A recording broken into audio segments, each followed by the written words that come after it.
Hey guys, Kevin here. So today's video is all about the end game. Where the left are trying to take us, at least socially. What their agenda is all about.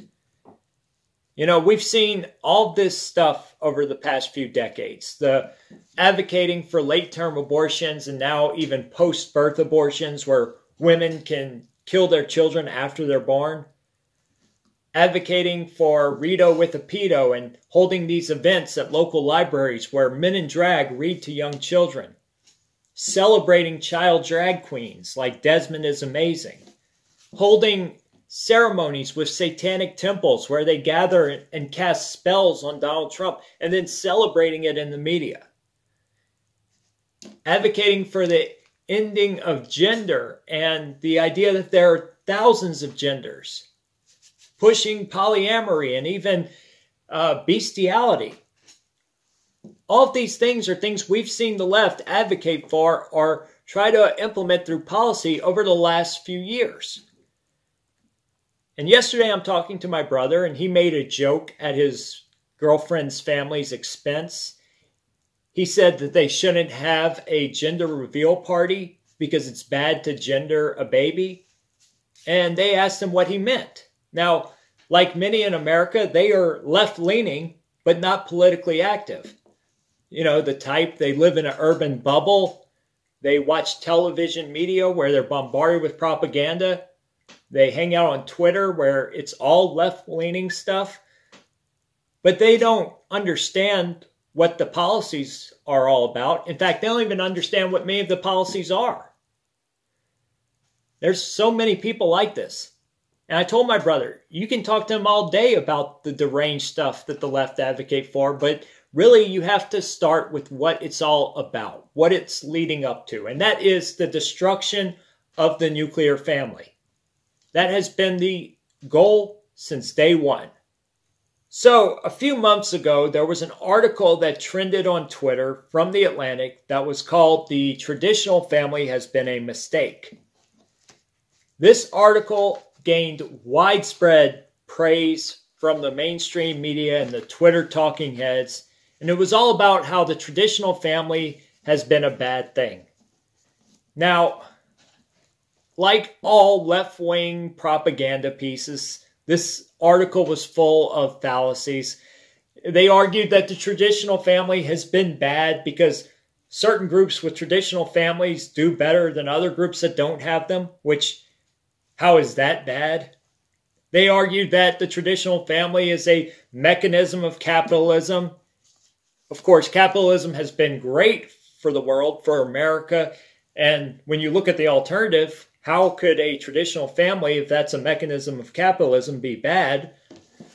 They argued that these tribes over here, they don't have a traditional family structure. What they don't tell you is that these tribes over here are a family because, you know, they're all related. They all have, their family tree is a telephone pole, if you know what I mean. And they also don't tell you that these tribes over here live in mud huts while we in the West with our traditional families live in 3-car garage houses. I mean, what do you expect? The article was not written to win an argument. The article was written to do what left-wingers always do. To push the Overton window just an inch further. So during my break in filming, my daughter Rose brought me a rose. And I started thinking that is the ultimate expression of love. You know, this young toddler's love for her father, there's nothing like that. And how just disgusting is it that people would actually say we should abolish the traditional family and let the state raise children. Children who will never know that love. They won't learn what love is. And that's what the left want. They want utilitarian people. And the hypocrisy is that all of these people advocating for the destruction or abolishment of the traditional family, all of them come from very wealthy, intact families. They have benefited in every way from capitalism, from the traditional family, but they're advocating to abolish it. And you know what? I almost rather Marxists be honest about wanting this. You know, Marxists always have to lie about what they want policy-wise. They always have to lie about what their true agenda is. People like Vaush, right? If you took Vaush and you had him go out onto Main Street and say, "Hi, my name's Vaush. I'm a Marxist pseudo-intellectual from California, and I want to take away your kids, take away your property, and make you work at a factory that you don't own, where you can't advance for pennies a day, but I'll give you free health care and you'll get free housing in a 600 square foot apartment." If they went out and said that, if Vaush was honest about what he wanted, people would immediately reject him. But these mostly spoiled white children of elites or children of upper middle class Americans who have benefited in every way, they are the ones mostly advocating for policies that go against everything that they have benefited from. And this is straight from Marx. The idea that we abolish the family and replace it with state raising of children.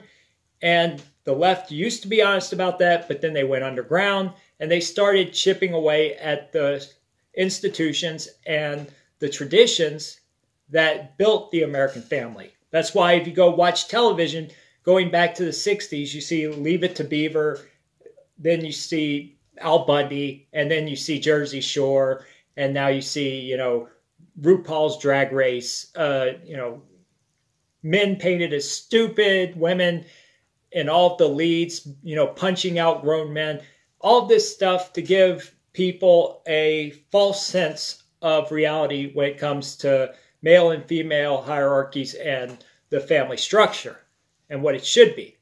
A good example of this is a recent post on Twitter, a picture of a family, a white family with 3 healthy kids, all smiling, wearing matching outfits. That was shared on Twitter, where people insulted the family, threatened the family, called the picture dark, said that this is white supremacy. You know, everything that portrays a healthy, happy family is considered bad by these people, but they don't understand where that comes from. A professor named Sophie Lewis wrote an article for Open Democracy this week saying that the pandemic should be used to abolish the traditional family. In her article, she said, "We deserve better than the traditional family unit, and the pandemic is an excellent time to practice the abolishment of the family." She said, "Feminists for decades have argued that the nuclear family functions as a kind of technology for producing and reproducing human beings along the lines of binary sex, because binary sex is bad, national identity, because having a nation is bad, of course, racial loyalty, because anything that doesn't celebrate every other race except your own is bad, and heterosexual subjecthood." And those are her words. In her article, she points out to the rise in domestic abuse during the lockdown as evidence. In fact, that's the only thing she shows that argues that the traditional family is bad, because there's no evidence that the traditional family is a bad thing in any way. In fact, her own evidence is dishonest. Yes, there are more abuses during this pandemic because of the lockdown, but what she left out is that every statistic shows that children and spouses in traditional families with both biological parents are the least likely to be abused. In fact, they're the most likely to do well overall. Everything from college acceptance for the children to better careers in adulthood, all of that is tied to the traditional family. They're less likely to commit crime, more likely to be happier overall. All of that is because of the traditional family. You know what really disgusts me about our opponents on the left? This idea that they think they can challenge human nature itself. That they think that their theories are better than 10,000 years of human civilization and tried and true practice and tradition. For example, they want to abolish the nation state, abolish borders, abolish private property ownership. They act like these are new ideas, that these things have never been tried before. They want to abolish prisons, abolish courts, open the borders. All of these things are not new. There's nothing new under the sun. They've all been tried and failed, and that's why traditions exist. Because our institutions are the ones that have survived over thousands of years. And now they want to dismantle the family, which is at the core of all of our institutions. Everything starts with the family. Family, then tribe, then community, then city, then nation. All of that starts at the family level. And they want to go up against human nature. And what alternatives do they offer? Well, not much. In an article for Splinter, a university professor called for us to raise children in facilities out in the country. State-run facilities where children would not have the undue influence of parents and would be able to run around freely. Sounds like that place I brought my dog, you know? Yeah, a nice place in the country where they can run around and play. Now, in the article, the guy argues that parents have unequal access to resources and property. And so, instead of saying, all right, well, some families have more property, they have more resources, we should try to get other people to plan their families for when they have more resources, or maybe adopt their kids, give up their kids for adoption to these traditional families that do have more resources. Instead of that, they're arguing, no, let's just send all our kids out to a government facility where they will have less resources. Because we know that while the traditional family has the best opportunity for success, the lowest opportunity for success is for children in government care. They are the most likely to be abused, the most likely to grow up unhappy and poor. And so that's the solution, right? Like all Marxists, their idea is not to lift people up, but to bring everybody to the bottom where we're all equally living in shit.